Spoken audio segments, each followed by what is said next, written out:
Welcome viewer, I am Murugan S. This video tutorial describes how to delete OneNote cache in Windows 10. Right-click Start button, click Run. Type %app data %.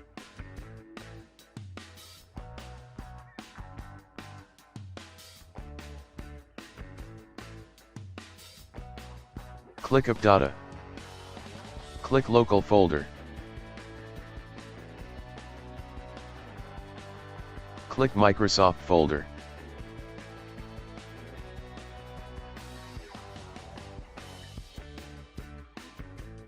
Click OneNote folder. Click version number folder. Delete cache folder.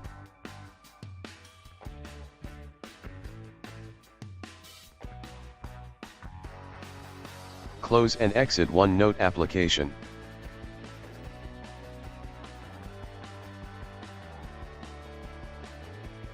Thanks for watching. I hope this video tutorial helps to solve the problem. Please like, share and don't forget to subscribe my channel. See you next video.